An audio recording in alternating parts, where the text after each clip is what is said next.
Hello there, everyone. Welcome back to Harnessing Your Wealth. We've got a wonderful show put together for you today.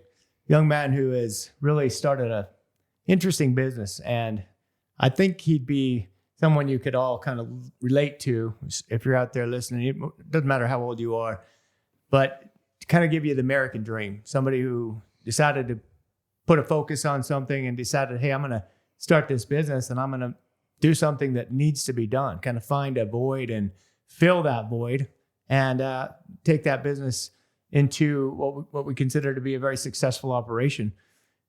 Parker Neeley is our guest today, and I want to welcome him. He's only 28 years old, and he's already started a multi-million-dollar business. He started this about 7 years ago, I guess 2017, and it's called Dumpsters Direct, kind of a business that he felt like there was a need out there in the market and decided to take action. So I want to welcome him, and we're going to get his story. I think it's going to be one you want to listen to, pay attention to what it took for him and maybe what it takes to be successful in the business world. So welcome to the show, Parker. Yeah, thanks for having me. Glad to have you here. And tell us a little bit about Dumpsters Direct as a business and how you came up with that idea. Yeah, so I was working for a boss at the time, and I was driving a dump truck. And the truck that he had for me blew up. And so he didn't have any work for me to do at the time. And so he would have me go to his job sites and pick up garbage all day long. And I'm like, man, I hate this job. This is the worst thing I could possibly do. And then I was like, he would have me throw the garbage into a dumpster. And I was like, oh man, I think I could do this, And anyways, I ended up quitting that job. And my parents have a metal fabrication business. And after hours there, I talked my dad into letting me build my own containers. And so I'd work the night shift after my job and I'd start building containers to be able to eventually rent out. So yeah, started. How big are these containers you were building? Yeah, so they're usually our most popular size is 23 feet long. So they're pretty large. They're about the size of a truck. Wow.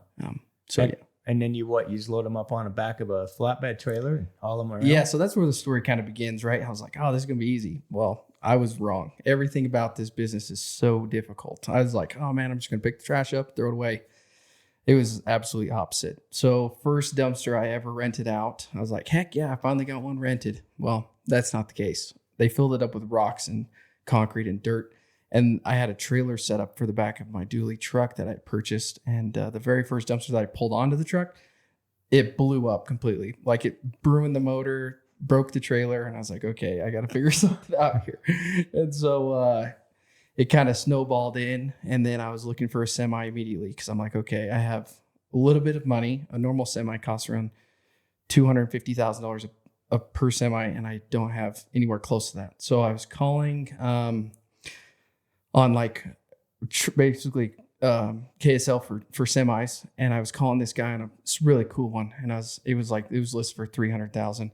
I said, hey, I know this one's $300,000, but I have $10,000. And he's like, will you take 10? Yeah, we take 10,000, and then he starts just laughing. I'm like, okay, this is crazy. He takes down my number and he laughs. He's like, yeah, I'll call you if this ever comes through. I'm like, okay, I got to figure this out because I only have $10,000. And he calls me back 2 days later, and he's like, hey, the truck that you called on, the person purchasing that truck, they have an extra truck, and he'll sell it to you for like 15. I was like, okay, perfect. So I call him up and get him on the phone, and somehow I swindle him down to 10,000 because I'm like, hey, dude, this is the money I got from doing 4-H. It's in a CD. I have to pull it out of my CD. I only have $10,000.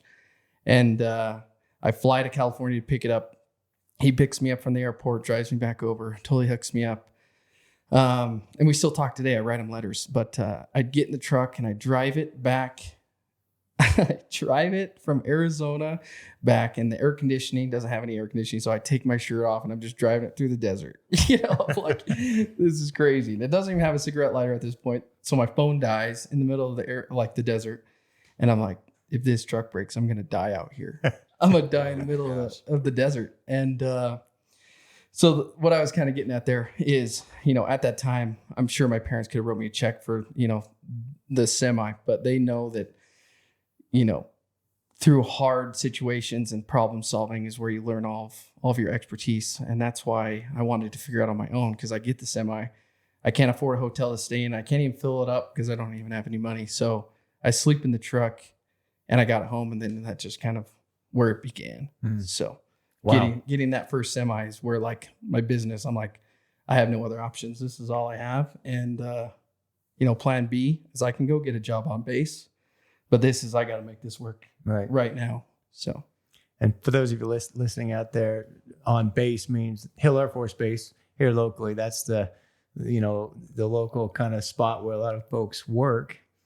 And it's kind of a fallback, I think, in some cases for people because they hire quite a bit.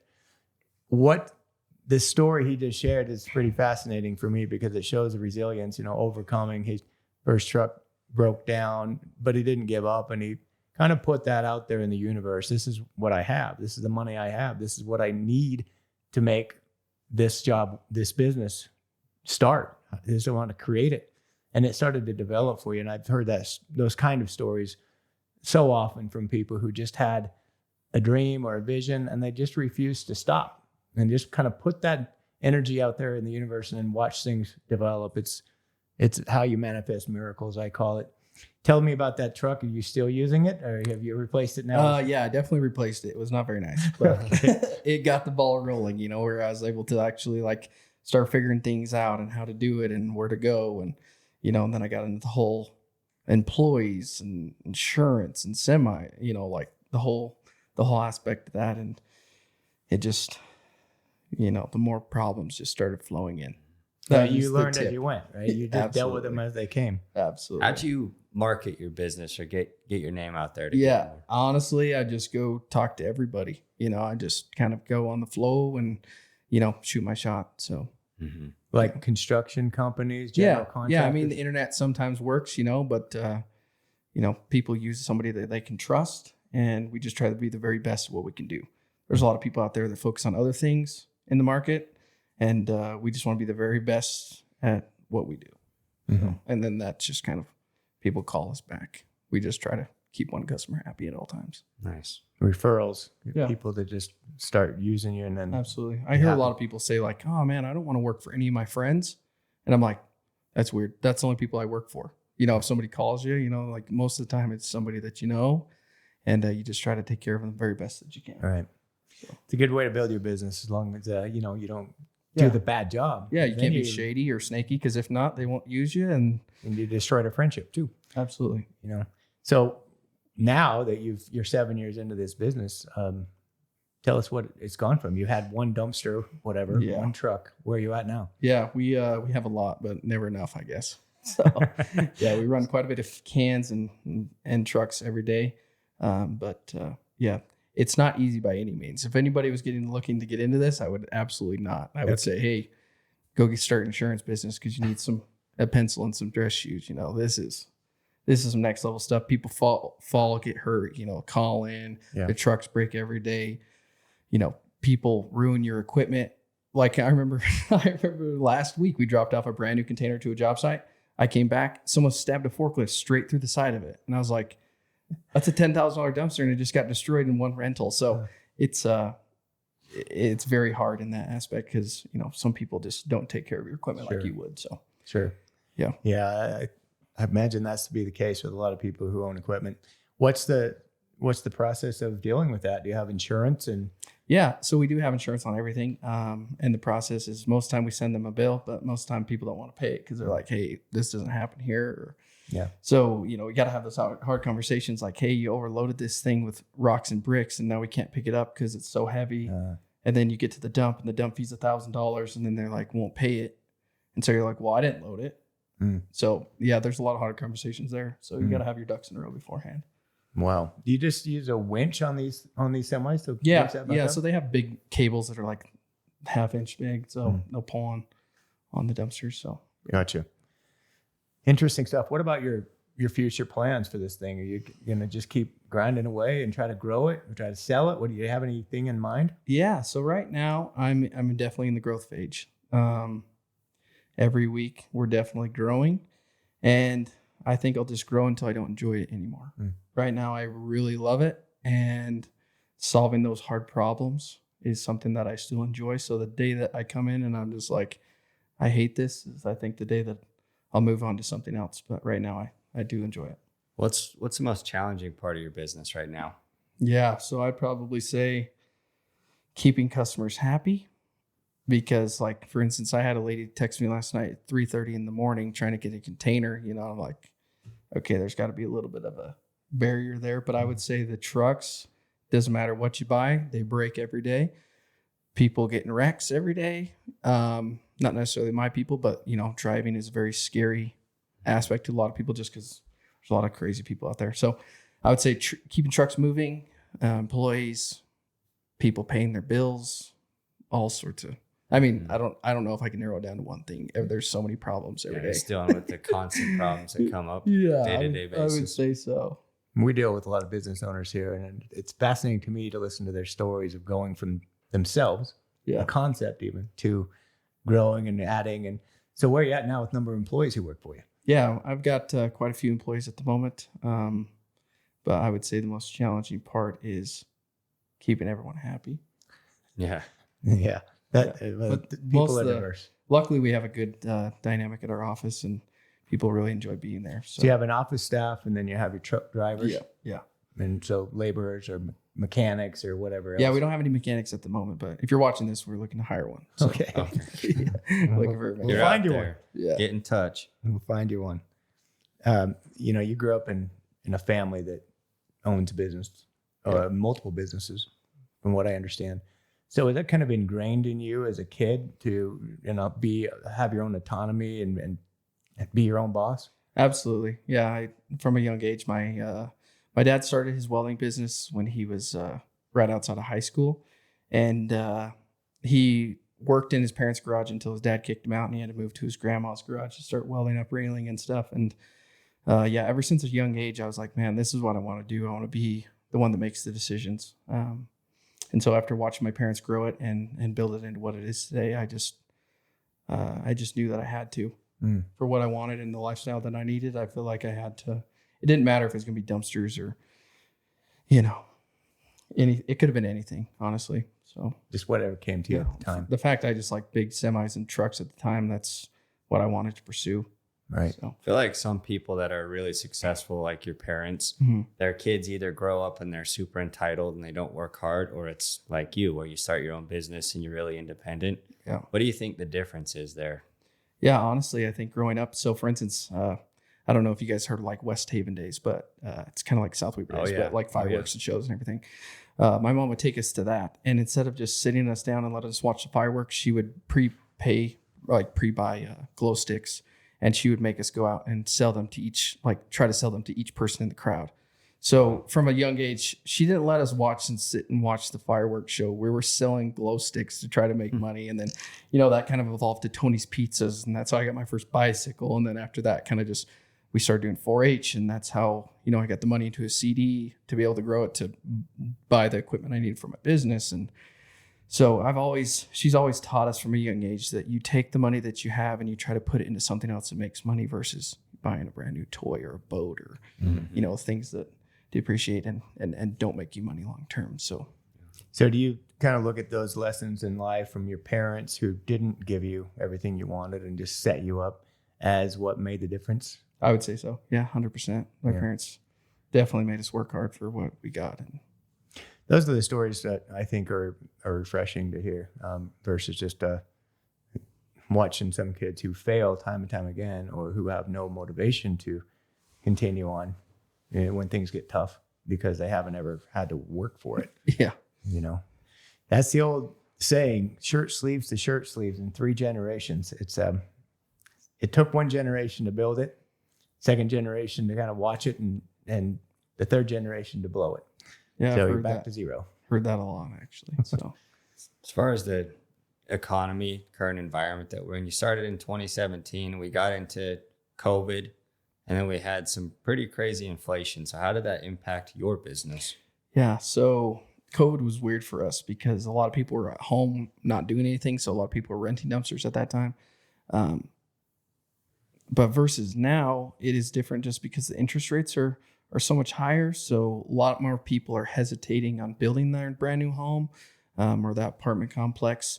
So there is people out there doing it. I don't know if it's just because they're using the capital that they already have instead of financing it. But that has definitely changed over the years because people are a little more hesitant versus building that brand new home. They're kind of remodeling what they have. So it's just kind of like a trade-off. People aren't usually doing new construction as much, and now it's more like, let's fix what we got and we'll stay where we are. So it's been a total shift from COVID till now. Have you had to raise your prices to offset inflation? Yeah, for sure. Especially fuel. That's been a huge one for us the last couple of years.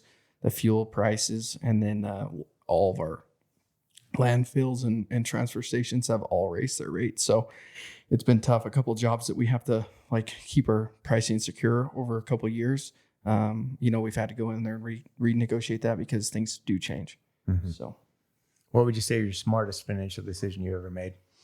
Yeah, so I can't narrow it down to one exactly. Like I don't have any super big home runs. If I did, I'd probably be on an island somewhere at the moment. Right. But I would just say taking what I have and turning it into something better. So for instance of, putting off my short-term gain for long-term wealth. So for instance of instead of buying that brand new toy at this moment, put it into real estate or something that will appreciate instead of depreciate. Right. Betting on yourself too with the business. That's absolutely. A big one. Absolutely. You mentioned that you wouldn't really recommend someone getting into your particular field. For sure. But if someone wanted to start their own business of anything, what would you recommend? What advice would you give them? Yeah, honestly, I would say you have nothing to lose at the moment. It's a little more difficult when you have a family and kids, but I would say give it your best shot because there's no one that's going to come save you. The only person that is control of that is you. So I would honestly just shoot for the moon. You might end up in the stars, So yeah, that's awesome. I like that advice. Too many people, I think, fall back on being unwilling to take that risk or not believing in themselves and never know where they could have gone or play victim card or rely on handout. But your story is pretty, I think, powerful, especially for any young listeners out there who are thinking about, what would it take for me to own a business and what would it look like? Could I do it? Can I be successful? And, there's young business owners starting up every single day, just with nothing more than a thought and a vision and trying to take a stab at being successful in that field. So I think it's very refreshing to hear somebody like yourself who's young and who has some motivation, but also from the standpoint of your parents. So if they're listening, I want to say you did a dang good job with this kid. And I think more parents need to raise their kids to be responsible and to learn to earn what they get. Mm-hmm. That's our motto here. So Parker, how would anyone reach out and get a hold of you if they had a job and they needed your assistance? Yeah, you can email us or give us a call. Our business name is Dumpsters Direct. We're in Ogden. We service any commercial job sites, houses, remodels. If you got garbage, we'll haul it. So, yeah. If you're listening, we'll drop Parker's information below. So get in touch with him if you want to. Thanks for being on the show, Parker. Thanks for having me. I appreciate it. Congratulations and good luck in the future. Appreciate it. You're going to do big things. Okay? Hope so. All right, man. Thank you for listening to Harnessing Your Wealth with Billy Peterson. Before we declare the race official, please click the follow button so you can be notified when new episodes become available. For more information about today's show, please check out the show notes. Visit our website at www.petersonws.com or give us a call at 801-475-4002. Once again, thank you for listening. The information covered and posted represents the views and opinions of the guest and does not necessarily represent the views or opinions of Peterson Wealth Services. The content has been made available for informational and educational purposes only. The content is not intended to be a substitute for professional investing advice. Always seek the advice of your financial advisor or other qualified financial service provider with any questions you may have regarding your investment planning.